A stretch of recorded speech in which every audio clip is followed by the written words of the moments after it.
Welcome to the Pretty Powerful Podcast, where powerful women are interviewed every week to share real inspiring stories and incredible insight to help women or anyone break the barriers, be a part of innovation, shatter the glass ceiling, and dominate to the top of their sport, industry, or life's mission. Join us as we celebrate exceptional women and step into our power. And now, here's your host, Angela Gennari. Hello, and welcome to another episode of the Pretty Powerful Podcast. My name is Angela Gennari, and today I'm here with Sheley Brien. Hi, Sheley. Hey, how are you, Angela? Excited to be here. I am so happy to have you. So you and I share something in common. We are women in a very male-dominated industry. So Sheley Brien is a seasoned entrepreneur with over 2 decades of experience spanning finance, medicine, restaurant ownership, media, and now commercial construction. As co-owner of a thriving construction company, Brien Contracting, and host of the More Action podcast, she shares candid insights and actionable strategies, helping others accelerate their growth. Balancing her roles as a business leader, competitive equestrian, wife, and mother, Sheley draws on her diverse background to inspire thoughtful, intentional action as keys to success. So I love this. So tell me a little bit more about this commercial construction. How did you get into that, and how long have you owned that company? Well, too funny because if you just listed off my kind of background, it makes no sense, right? Like pharmaceuticals to restaurant ownership, now construct, like what? Right. And oh yeah, by the way, I compete on horses nationally. Right. Like That's none amazing. of it makes sense. And that's what I actually love sharing is that like the path to whatever, career that you have, you may not even know what it is right now, but just like taking continual action and learning hard lessons gets you there. Yes. So construction was truly the last place that I thought I would be. Really? It's my 4th male-dominated industry, though. So Yeah, I know. I think Finance, restaurant. Yeah, I mean, all of these. the equestrian world, like in the space that I compete in, it's all like male-dominated, and I thrive in that. I have a lot of experience in it, but construction is something that I came to simply because my husband and I had a long tenured like corporate career. Mhm. He could never work for anybody, heaven forbid. But I got to that point where I had to leave. And after that, I stumbled, for a little bit. And we were sitting at one of our date nights, which we like are written in blood on our calendar, sitting at one of our date nights. And he looked at me and he's like, what if we went both all in on the construction? And I was like, let's try it. Let's do it. And at that point I had a media company. So I don't even know if that was on the list, but I had a media company within the equine industry. I had just reached over 3.2 million people. Like it was growing like crazy. It's a brand that I had over a decade that I kind of morphed during everything with 2020 and really found a niche for it. But we were spread so thin between my husband and I, our family, multiple businesses that we owned. And we were just like, we're getting nowhere fast. Like we take a lot of risk. We do a lot of things, but we just looked at everything and we kind of put the cards face up and we're like, what is going to give us the best yield in the lifestyle that we want? And construction was it. That's awesome. And so, he's been in commercial real estate since 2005. So he's very tenured in it. But me coming to this, it's nice because we have very different roles in our organization. But it's been really a lot of fun. That's awesome. So you guys, construction is interesting because, I mean, right now there's a boom happening, but it feels like commercial has pulled back a little bit. What are you seeing on your side? You know what? We hear that often. It's really interesting. I'll go to an event here. I'm in Scottsdale, Arizona, and it's very much booming out here. Yeah. And for us, we have not slowed down at all. We've been very blessed in the sense that we have some great customers. And one of the choices that we made at the beginning of the year was going really deep with those relationships rather than going wide. And so that we're seeing that pay off in just a lot of repeat contracts and a lot of repeat business, both with like our collaborators as well as like our actual client. And so it's been really important for us to just develop strong relationships. But no, here we are not seeing a slowdown. Good. Other construction companies I can't speak for, because I speak with speak with them at events, local events in the AEC community, and the architecture, engineering, and construction community, and they're like, "Oh, you're busy in office?" I'm like, "Oh, we're slammed." So Yeah. we're very, very blessed where we are. That's awesome. So what segment of the commercial industry are you in? So right now we do ground up as well as tenant improvements. Specifically, we're looking at office, industrial, medical, healthcare. Yeah. And we have done hospitality, believe it or not. We did a lot of hospitality in 2020. Everything was shut down. We were Yeah. building restaurants like crazy. Right. Makes no sense. Right now, I would say office and industrial Okay. and medical, like specifically here in Arizona, has just been booming. And so that has been where a lot of our growth has been. Fantastic. So tell me a little bit about your equestrian pursuits, because I imagine being competitive in anything generally means you're competitive at everything, right? So if you are seeking excellence in a sport or an industry, that usually translates throughout your life. So do you see that with yourself as well? 100%, Angela. Yeah. No, Yeah. you're absolutely right. You know, sports and horses, I always say, I got bit by the horse bug when I Oh, was 5. This is a yeah. Yeah. long time ago. Yeah. And I was very fortunate to be able to participate in them and with them for, Yeah. the bulk of my life. There was a chunk when I was having kids that I kind of stepped back, and now my daughter competes with me too. Oh, that's so And cool. yeah, it's really fun. And I love how you said, like, if you do one thing one way, you kind of do it the other way too. And that's Hmm. so true. That Hmm. competitive nature and that seeking excellence in everything that we do, it's with the horses, from how we groom them and take care of them, to how we start on a construction site, how we have a standard of cleanliness on a Yeah. construction site. Yeah. Like, it is the way we do one thing is the way we do everything. And there's no segmenting the two. I think what has been really fun in having my daughter join me in this endeavor, my son is on the men's gymnastics team. He practices 30 hours a week. Like, it's like we're Wow. very Yeah. competitive and Yeah. a goal-oriented family. But one thing that I feel like our kids have taught Chris and I, my husband, is to keep it fun along the way. And Yeah. so that's something, like, I grew up, and just even coming out of, like, just everything was always like striving to be the top, and I had to be the top. That meant someone else was losing. If someone else was at the top, that meant I was losing. It was always Hmm. that like zero sum game. Like, we just, either you're the winner or the loser. And I don't like those labels. Yeah. And I've really moved away from them in how we're raising our kids and then building our teams too. That the competitiveness is also a time to fail and learn and have fun. Yeah. Yeah. So that's probably been one of the biggest things that I see in my daughter and my son. My son will, like, he's at a high level in gymnastics, and he'll bring home a video where he like face plants, and I'm like, he's Wow. laughing at himself. I would have been, at his age, he's 14, at Yeah. his age, I would have been so mad at myself. It's just Right. not how I Right. was raised. Like, I should have been better. I should do better. Like, let me go again. He laughed at himself, and then he went and did it again. And I was Well, just good like, for gosh, him. it That's just made me amazing. remember, like, everything that we do, first off, you got to go for it. And if you fall flat on your face, laugh, learn, move on.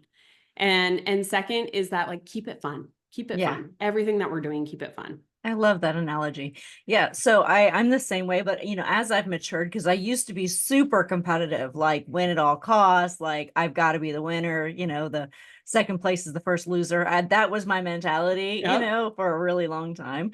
But, over the past, I would say several years, especially since I've gotten into this industry, like I'm in the security industry, and I came in here humbled because I am around such really brilliant people in the security industry. I'm around people who have spent their lives in law enforcement and the military, and, they can run circles around me when it comes to expertise. And so I know better than to compete head to head with people who, just have more experience doing what I do. Now, I will still compete and I'm still really good at what I do. I just bring something different to the table. But I am generally I'm much more open to feedback now. I'm much more open to, okay, I lost, but I lost to this person who's really exceptional.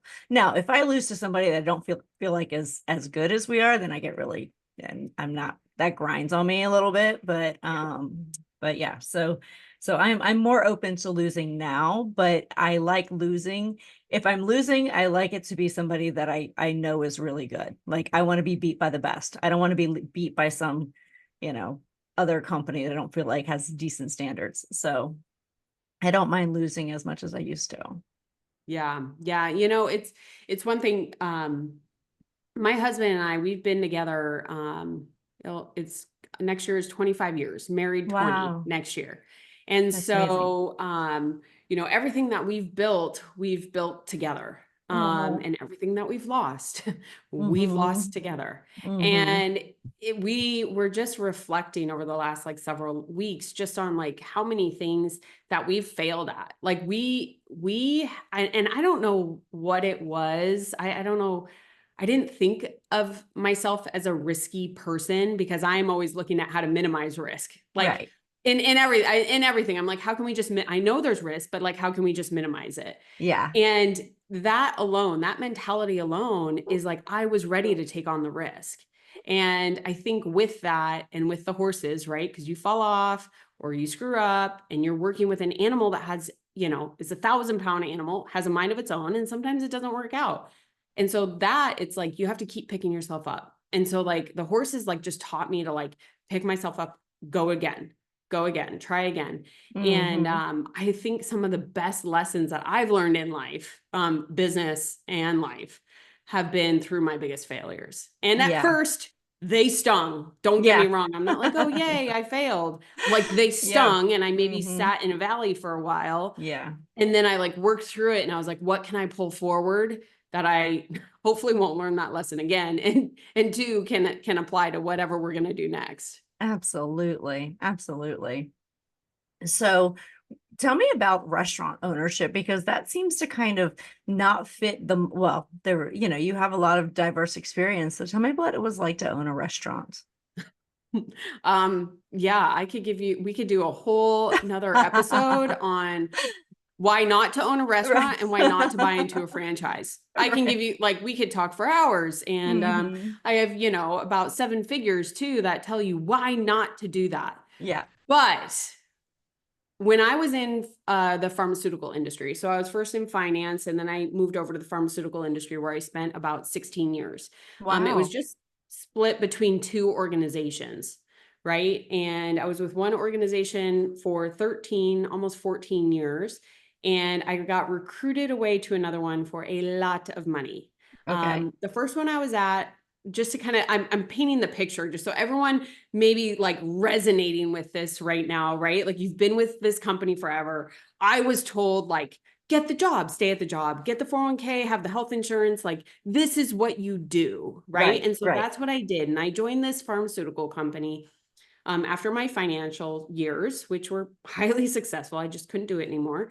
And my first company, the culture was fantastic. I was like, wow, they really cultivated entrepreneurs. That's what we're trying to bring in our company right now is entrepreneurs. We just don't want, I think there's a place for people that just, that want to be an employee and part of a team and then want to be kind of those entrepreneurs, do crazy things, bring crazy ideas and give it a try. And I had that until I didn't. The company was at like 200 million when I started with them, and they were at 2.2 billion when I left. And as you can imagine, with that growth, a lot of that freedom disappeared. Yeah. And so another organization recruited me away. I had obviously strong relationships in the Valley, really kind of the western half of the United States, that they recruited me away for a lot of money. And I was like, yeah, arrogant. Yeah, of course you want to pay me this. Like, of course I Right. have to go over there. And it was a tough decision, I will say, but it was one that was definitely very ego driven. And I thought the grass was greener. Well, once I got Mm. there, the grass was dead. It wasn't greener at all. The money wasn't enough to outweigh the horrible culture, like Mm. horrible culture. And I left in under 3 years because I was like, I mean, I was invested in my 401k. I was like, I'm out. I can't even stick this out. I'm done. And the culture was so bad. And that was such a great lesson, learning the two different cultures. But the reason why I'm setting this up is because I went over there for lots of money and my ego pulled me over there. I knew lots of people in the industry, like the leaders, the executives pulled me over. Makes sense, right? I had long established relationships with them, over a decade long, and they were like, Sheley, come work for us, whatever. And the culture was so bad. So when the culture is bad, what do you start doing? You're making emotional decisions at this point. So first I made an ego decision to leave, and then I was making emotional decisions because I was like, this money is not worth it. This culture is horrible. I need to get the heck out of here. And the emotion took the lead. And one day, we're very entrepreneurial, Chris and I. One day I get an email from Chris and he's like, hey, what if we did this? And it's an email to start a franchise that we love in San Diego. And it's a single shop and they wanted to start franchising. And he's like, what if we did this? That was it for me. I was like, there's my escape. There's my, like savior. I got to get out of here. This is what I can do. So I made a very emotional decision to buy into this franchise, but with my achiever mentalities, Angela, I was the first franchise to open. I got it, right? So I went through all the headaches. I went through all the heartaches. I went through all the wasted money and challenges with a company that hadn't started franchising and didn't have systems and processes yet. I was paying them as though they did. Right. And so I started this restaurant, and it was pure emotion to get into it. I think you can hear kind of how it went along. So if you're in this position right now, I implore you to step back and be like, wow, am I making an emotional decision or a data-driven decision? And pull back there. I talk about this a lot on my show because I'm like, it cost me over $1 million, like lost in this. And what ended up happening is 11 months after opening, within 30 days, I'm like, these numbers aren't working out. This isn't working out. Our cost of goods and our labor were way out of the numbers that they gave us. And franchising is very strict. And this one was out of the state of California, even more strict, right? And what we found out with data, right? Data is making the choices now, is that none of the numbers that they gave us were accurate.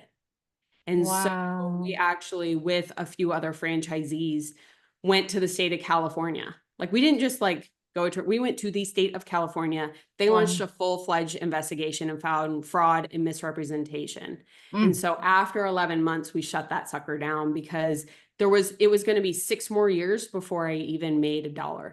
Wow. Just on the projections. And I'm like, I'm not going to work for free for 6 years. Like this hurts and this is horrible, but I need to get out of here and shut this down. So that's how I was like, restaurant ownership, that sounds fun. Let's go do that. Like, yeah. So that's what came from it. But remember the culture thing, that I was able to create on my own. I trained teams at both organizations I was with, but having my own restaurant, hiring my own team, getting all the A players, training them, moving past the ones that didn't fit. I was able to create such an incredible culture. That was the hardest thing for me to do. And we had to shut it down because of the fraud and misrepresentation from the franchisor. The hardest thing was letting go of this incredible team and this incredible culture that we had created. Yeah, that's one of the things that I value most about my company is our culture. Our culture, we take it so seriously. And I mean, to the point where I don't hire anyone. My team hires, like I might vet them. I'll interview them, but it is everything we do is a collective decision, and that's how tight our culture is. And so, it's just too important to make sure everybody's on the same page and we're all rowing the boat in the same direction at the same speed. So yeah, it's very important. And culture is, I think everything, you always have the grass is greener on the other side mentality. It's like, well, I could go work for this big company, but then you have big company corporate ladder problems. And so, or you could be with a company who is a big company, but has a great culture, because leadership is highly involved in making sure that happens. Have you ever read the book, The CEO Only Does Three Things? No, I haven't. It's so good. So, women, we're multitaskers. We like to do like 100 things all the time. And I am one of those. And I have a hard time pulling myself out of the operations of the business. I'll attempt to delegate, and then I'm like, but I'll still oversee it. And then next thing you know, I'm doing all of it. Yep. So- Totally get that. So, so I have, really just kind of tried to figure out how to really put myself in a position where I'm really just running the company, and I'm not working in the business. I'm working on the business, and I'm doing all the things I'm supposed to do to grow and scale and everything. So this book, The CEO Only Does Three Things, is one of the best books I've ever read. So Okay. the CEO only does three things, and one of those three, so it's of course money, right? So making sure you've got money coming in, cash flow.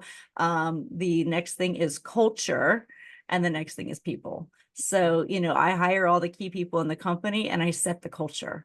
And setting the culture is, in my opinion, the most important thing I do. I could not agree more. No, culture, I think is everything. And it's been a fun challenge. Yeah. In a good way for construction, because we have our internal teams, but we also work with subcontractors, right? So they are contracted for a specific scope of work, but they don't work for us. However, they are representative of us. Like everything answers to us as the general. And so that culture that we create on the job site, it's got to bleed into everybody, whether they are wearing a Brien contracting shirt or not. And so like what you're talking about, that culture, I mean, it can either bring you up or bring you down. And at the end of the day, we have, Warren Buffett he's been known to have a strong filter for people. And we like literally live by this. Yeah. And when it comes to people will be like, wow, you're so good at like picking the right people. And he's like, no, I just have a really strong filter. A yes is a yes, a no is a yes, a no is a no, and a maybe is a no, because they weren't strong enough to be a yes. And so we literally, when it comes with our subs, we give everybody a second chance. If there's like it's construction, stuff happens. Sure. We give everybody a second chance, but how they respond on that second chance decides whether they get a third. Yeah. And that's it. There is no like, oh, this or oh, that. And it's like, no, this is the standard. We have a certain cleanliness standard. We have our professionalism standard, communication standards. We have like certain things. And, it's we are, if one of us fails, like we all fail. And so bringing that culture together, even with people that we don't directly lead, has been a really fun challenge. Absolutely. Yeah, you're 100% right. So how are you scaling your company right now? Right now, a lot of it is coming, it's people. Yeah. So as you have said, right, like the culture and the people that you bring on. And there is another great book. I'll throw a book for you. Yeah. It's called 10X is Easier Than 2X. Oh, It's interesting. by Dr. Benjamin Hardy.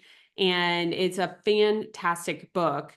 He also wrote Who Not How. I don't know if you're familiar with that one. That's more of his, like one of his earlier books. This one, I just love though. It's more of a technical guide. And a lot of it comes to finding where the bottlenecks are in our business and then hiring what whoever we need to be there. And it's not just, this is what we're doing right now. I mean, literally right now, I was writing job descriptions over the weekend and last week, like these are going out, is the type of person that we want in. And it's very interesting for me, because while I've been around construction, like we've had this company since 2017. I've been around construction, but I was never forward facing in it. And something that I think goes along with, man, this might just throw throw some men right under the bus, but it is what it is in male dominated industries, you'll hear a lot. That's the way it's always been done. Oh, I hate that phrase so much. Right? Yes, I've heard it a million times, and every time I would just roll my eyes and I think, really? That's how you get here? I'm like, challenge accepted. We will do it a different way. Thank you very much. Yeah. And so with hiring in this industry, I'm changing the way, because I've worked in sales organizations, right? Yeah. I'm changing the way for like business development, how we actually want to reward results. So this isn't done in this industry. So people that we're talking to, it's going to be different, right? Executive levels, we are investing. We want the best. I don't want someone okay. I want the best. And so if that means that we put additional financial resources to that person, that's what it is. And I think, it's like what you get, what you put in, what you get is really important when it comes to hiring people. That book 10X is easier than 2X, just help kind of clarify some different things that we're doing in personnel, which is really ultimately going to help us scale, which you had already mentioned earlier, comes back to cash flow. So then you have business development. So there's kind of just like a process to get this going. But in construction, it's very interesting. And those tuning in right now, if you've maybe, we only do commercial. So I must say this, we only do commercial, only do business. We love the sense of urgency of working with other businesses.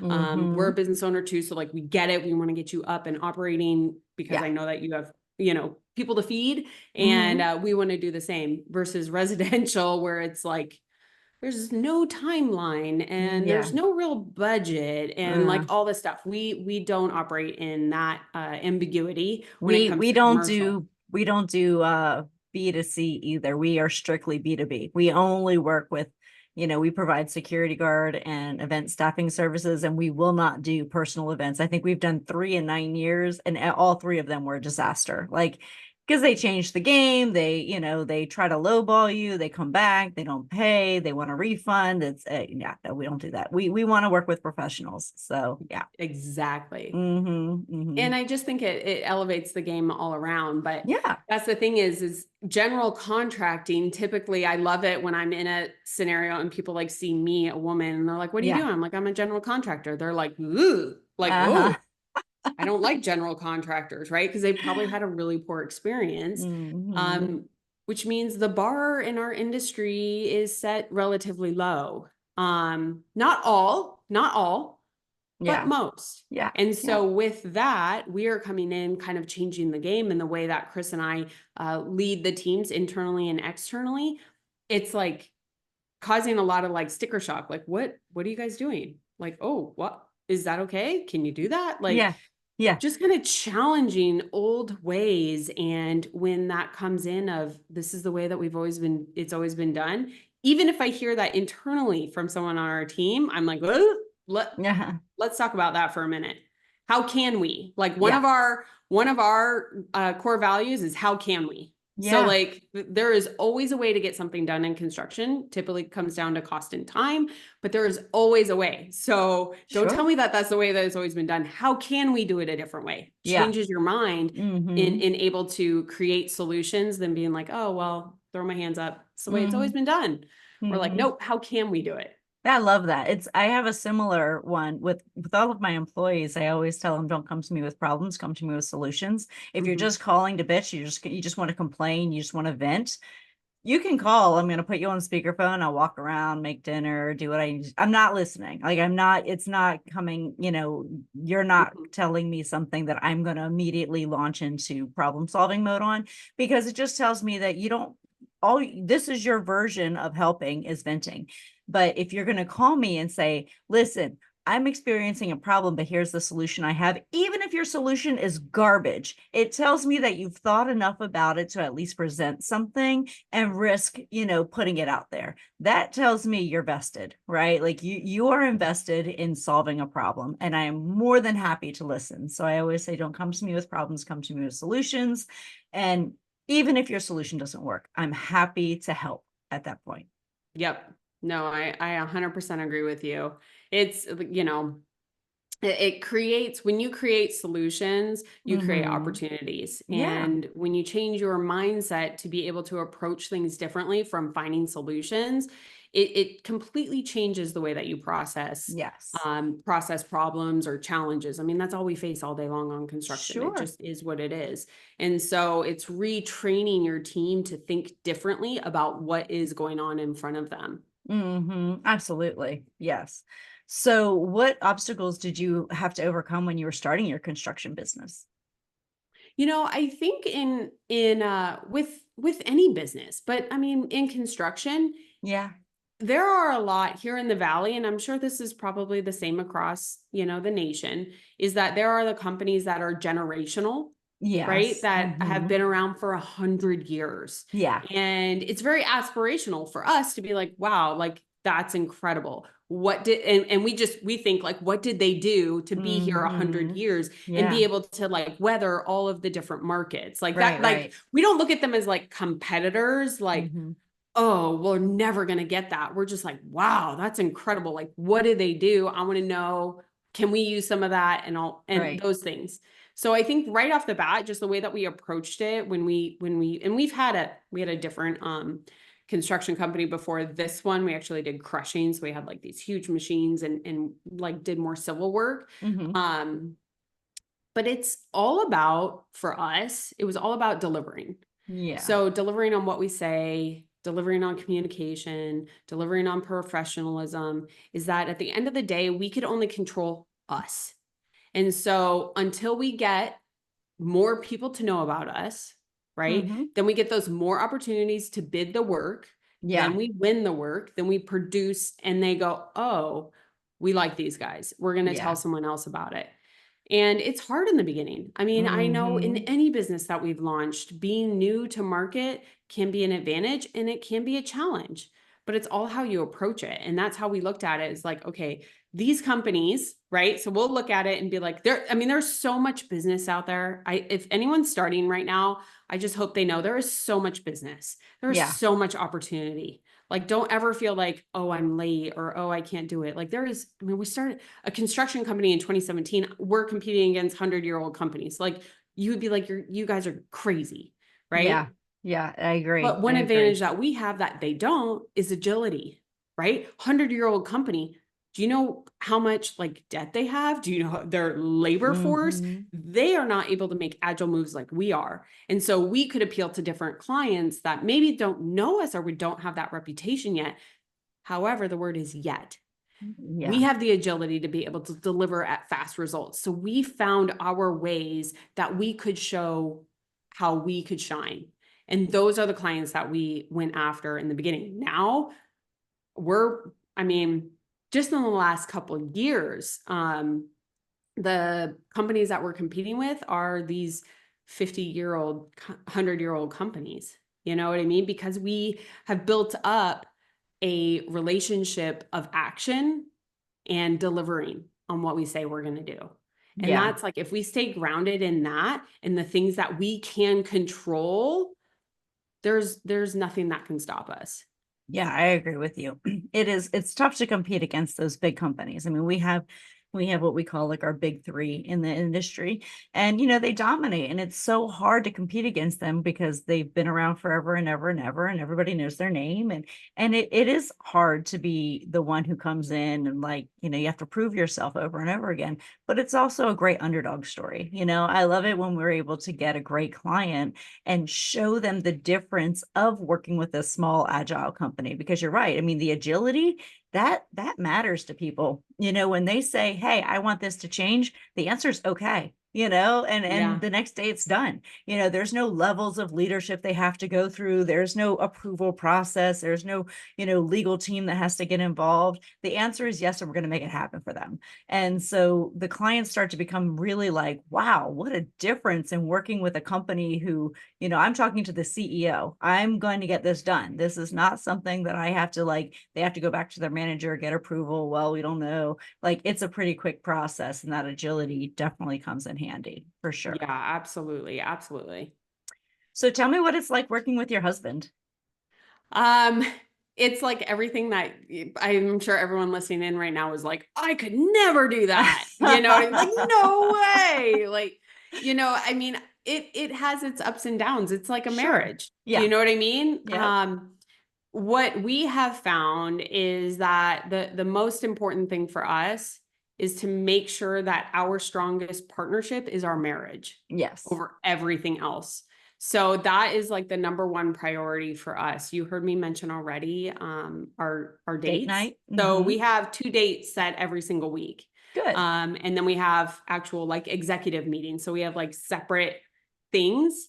Now, I'm a huge advocate of not having strong boundaries between personal life and business. Yeah. I know this is not the social norm out there that you hear. Like, yes, on our date nights, we talk business. Yeah. Then we talk other stuff. Like it's just what we love talking about. So it's not like a boundary of we can't do this or we can't do that. What I can say is that probably one of the coolest things is that our strengths, each other's strengths, is the opposite person's weakness. That's And good. so we are very fortunate and blessed in the sense that we balance out each other really well. And we can, through long learning of understanding how to communicate through each other from like business, not just being Yeah. married or parents and all the things that come with that, is just how do we communicate with each other and learning the other person's communication style so that we can effectively communicate with them what we want to get done.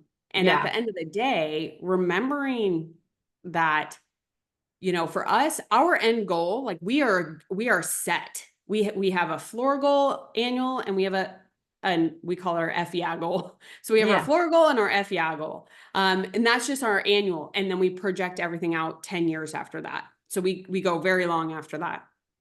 And we know, and we are totally aligned on Yeah. these goals. What the difference is how we get there. Mm-hmm. And so being able to respect each other to hear how we're going to get there, and sometimes it's like, Chris takes the field. So he's leading the field. He has superintendents under him, but he's like the overall on the field right now. Yeah. And that's going to be changing, which is crazy. And so I hear things that he's saying to me, even though I'm not experiencing it. And I think this can happen a lot of times to any of us running a business. It's like you might have an executive team that manages one arm of the business and you're like, okay, they're doing an amazing job, but I keep hearing these couple things. And I don't think that they're just taking care of it because that's just what they do. Right. But then when we come to a meeting, we look at like different challenges or rocks that we need to move. I'll be like, I keep hearing you say this. Is this a problem? Like, did you realize this? How much time is this taking from you from the main goal that you have, like the main tasks and responsibilities that you have? So being able to kind of like hear each other and be able to say that back to each other has really helped us make sure that we keep moving forward towards our goals, whatever those are. So it's hard at times though. I'm not sitting here like, please. Yeah. It's tough. It is tough at times. But I think the thing that keeps us really grounded is making sure our marriage stays the priority. Yeah. And the other thing is just respecting each other's view on how to get to the goal. It's like, we're going to get to the goal. We know we're going to get to the goal. But what is the exact route based upon what is happening in the field and what's happening in the office and the industry? So that's kind of what we look at and move through and just setting those times that are dedicated to us. That's interesting. I love it. Well, I'm really glad that you guys are finding a way to make it work. I have the same experience. I was married to my business partner. So he and I started a business together the year we got married, and we ran our business and our marriage and had our son within a 10-year span. Ours did not work, but I can tell you it's because we did not prioritize the marriage. We were really great business partners because just like you and your husband, we complemented each other's strengths and weaknesses.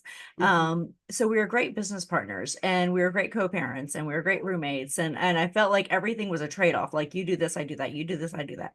But then we didn't put the marriage in there anywhere. So, after a period of time of not prioritizing the marriage, now trying to prioritize the marriage feels weird. It feels like you're kind of trying to force something in there. Like, I don't want to go out to a romantic dinner with my business partner, right? Like it just kind of feels weird after a certain time.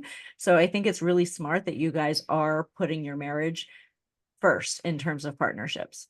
Well, thank you. Thank you. Yeah. Yeah. We come from, both of us have divorced parents. Yeah. And so we just kind of learned what not to do. Sure. Yeah. You know, in it, which again, it was hard and like understanding that, but it just gave us a new perspective. I think all these experiences in life just give you new perspective, and what you do with it is up to you. Yes, 100%. So as women, we give away our power all the time, you know, and I'm sure as a woman in a male dominated space, you're constantly trying to hold on to that power. But can you tell me about a time that you've given away your power and maybe another time that you've stepped into your power? Giving away my power. This is such a great question. I'm trying to think of a time that I gave away my power. You know, I think what's coming to me right now when you ask that question, Angela, is when I was in the pharmaceutical industry, right? And just as you and I are, right? We're achievers. We're going to go do the things, climb the ladders, break the glass ceilings, whatever cliche analogy you want to use, right? For me, that was a very male dominated industry. All the executives were there. So if you wanted to do that, like you should be a man, right? And I'm like, again, challenge accepted. Let's go. Right. And so obviously like my performance was very high. Everything was really high. And I kept like pushing through, trying to get to this point.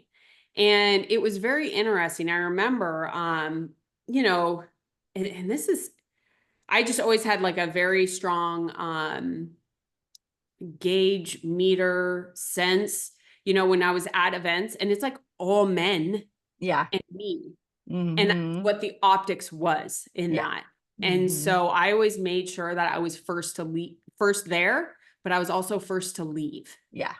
Because I didn't want the optics to be anything else than like anything that I was able to earn was based upon my merit and my it was earned. It wasn't deserved. There was going to be no rumors, no nothing that were ever going to circulate in the industry.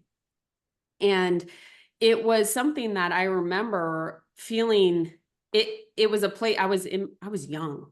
I mean, in my late 20s, maybe. Yeah. And I was like trying to navigate this space because I felt very uncomfortable, but I wanted to also assert myself to be like, I can be here. I can have these conversations. I grew up with cowboys, all men.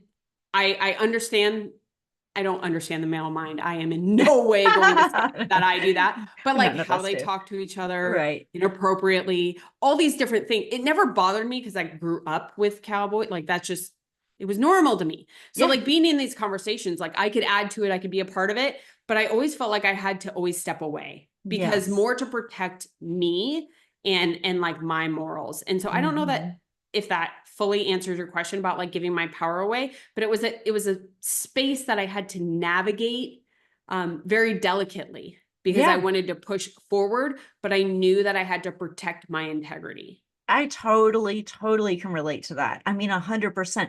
I used to do that all the time because like, even though I was in the events industry and there's quite a lot of women in the industry, I was a business owner. And so when I would attend things like Chamber of Commerce or, you know, different meetings or conventions, or I was trying to go and get business advice, I was so careful, like, you know, never meeting anyone after 4 o'clock, you know, like if we were going to meet and I was going to get advice, it was coffee in the morning or lunch, and that's it. And it was, you know, very public, but I was the same way. I was very careful about how people saw me.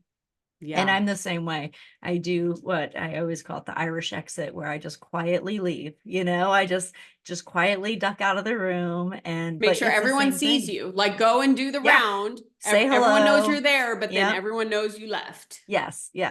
So I do the same thing. And I usually leave without really saying goodbye to anyone. And the reason why is because I don't want anyone to leave at the same time I'm leaving, again, because optics, right? And so I'll usually come in, say hello to everybody, and then I'll just gently leave and nobody knows until they're like, oh, did you leave? I did. Yeah, I was tired, and Yeah. so it's the same thing. I deal with that with the security industry all the time because I don't want anyone to feel like I've gotten into where I am in the security industry for any reason outside of merit. So Yep. yeah, No, you're absolutely absolutely. right.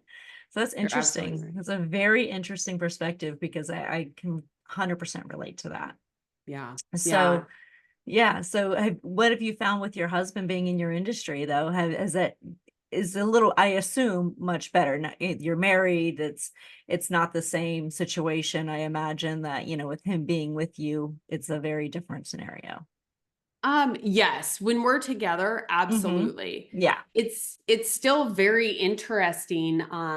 Like I'm part of a group here in town. It's a nationwide organization, but I'm part of the like Arizona chapter for this Okay. group that's specifically focused on commercial real estate. So like all parts of commercial real estate. Right. And it's still very interesting because in the group, um, I still step in Yeah. as the business owner. Like I come to these events as the business owner.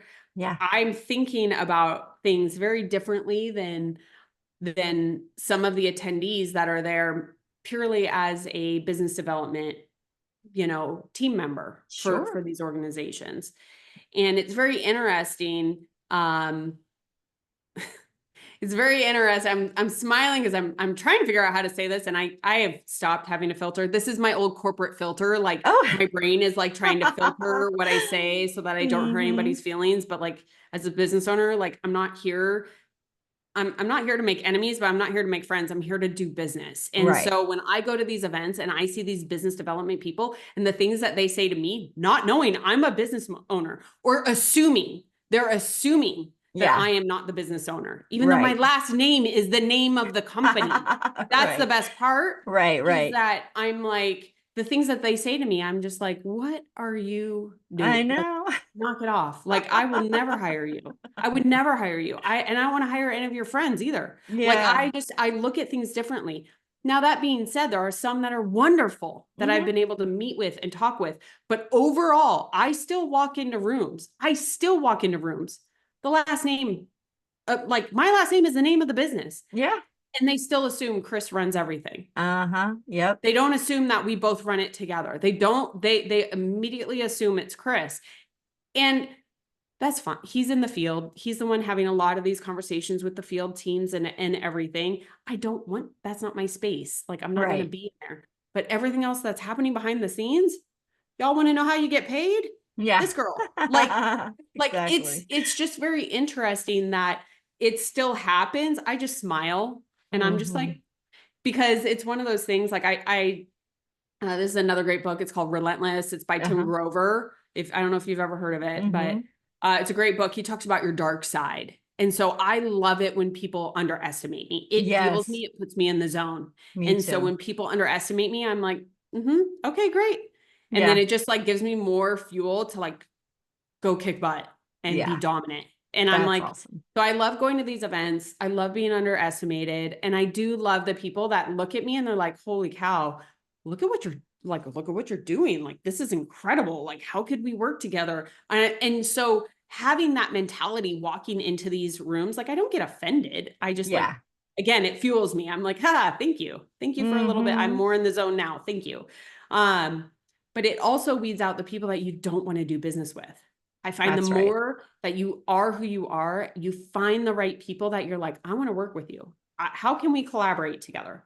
Like I hear that a lot with other business owners, these other Yes. women business owners that have come around. They're like, what can we do together? I don't know Yeah. what it is, but like, can we do something? I'm like, absolutely. You're my people. Like, let's go do something big. That's And so fantastic. I think it still happens Yeah. weekly. It still Yeah. happens weekly. Yeah, I had one of my employees come up to me, and now my ex-husband has never had anything to do. It's just always been my company, and he asked me when my husband started it. So I mean, okay, Yeah. so it's fine. So this has been really really fun, Shelly. But I have one more question for you. What do Sure. you wish more people knew?